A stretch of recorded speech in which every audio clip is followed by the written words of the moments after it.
আসসালামু আলাইকুম, কেমন আছেন সবাই? আশা করি ভালোই আছেন। তো আজকে রান্না করলাম শালগম চিংড়ি মাছ দিয়ে ট্যাংরা মাছ ভুনা আর চিংড়ি মাছ ভুনা করছি। তো চিংড়ি মাছ ভুনা করছি বাচ্চাদের জন্য। তো সবার আগে শালগমটা বসাবো। পেঁয়াজ ভাজা হয়ে গেছে, চিংড়ি মাছটা দিয়ে দিব, টমেটো দিব, লবণ দিব, হলুদের গুঁড়া, মরিচের গুঁড়া,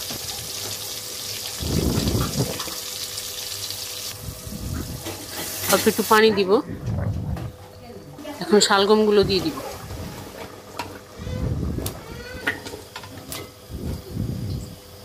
ভালো করে নেড়ে চেড়ে দিব। কাঁচামরিচ দিয়ে দিব, ঢেকে দিব। শালগমটা ভালো করে কষাবো। একটু পরে ঢাকনা উঠিয়ে নেড়ে ছেড়ে দিব। আবারও ভালো করে শালগমটা কষিয়ে নিব।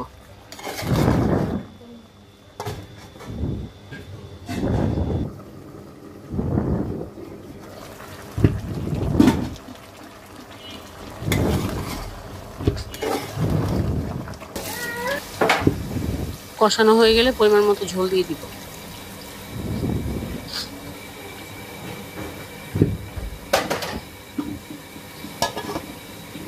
ঢেকে দিব। তো এটা বলক চলে আসছে, তো ওই চুলা দিয়ে এখন ট্যাংরা মাছটা বসাবো। পেঁয়াজ দিলাম, তেল, পেঁয়াজটা ভাজা হয়ে গেলে টমেটো দিব,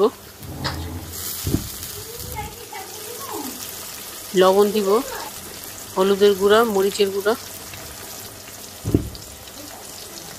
ধনিয়ার গুঁড়া, অল্প একটু পানি দিয়ে মশলাটা কষাবো।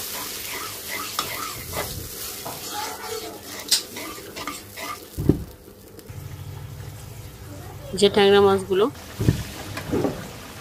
দিয়ে দিব।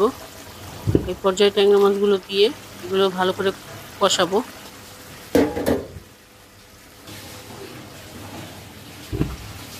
ঢেকে দিব। এদিকে শালগম তরকারিটা হয়ে আসছে, এখন ধনিয়া পাতা দিয়ে দিলাম।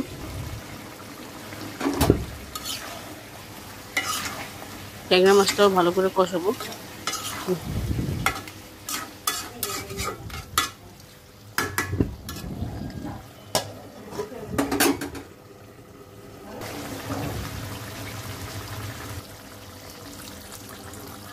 এখন পরিমাণ মতো ঝোল দিয়ে দিব, কাঁচামরিচ দিয়ে দিব, আর কিছু টমেটো উপর থেকে দিয়ে দিব, যেন এগুলো আস্তাই থাকে।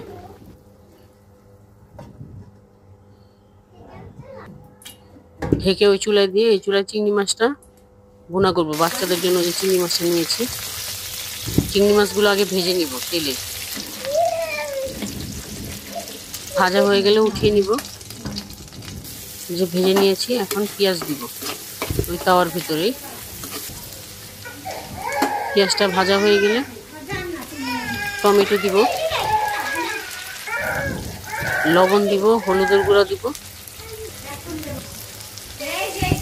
ধনিয়ার গুঁড়া দিব, মরিচের গুঁড়াও দিছি অল্প একটু, কারণ ওরা ঝাল খেতে পারে না। একটু পানি দিয়ে ভালো করে মশলাটা কষাবো। এদিকে ট্যাংরা মাছটা হয়ে গেছে, এটার মধ্যে ধনিয়া পাতা দিয়ে দিলাম।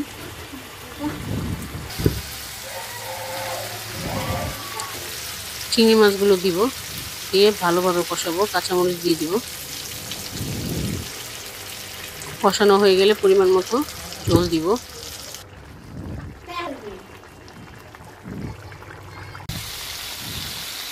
এটা উপর থেকে ধনিয়া পাতা দিয়ে দিব চিংড়ি মাছে।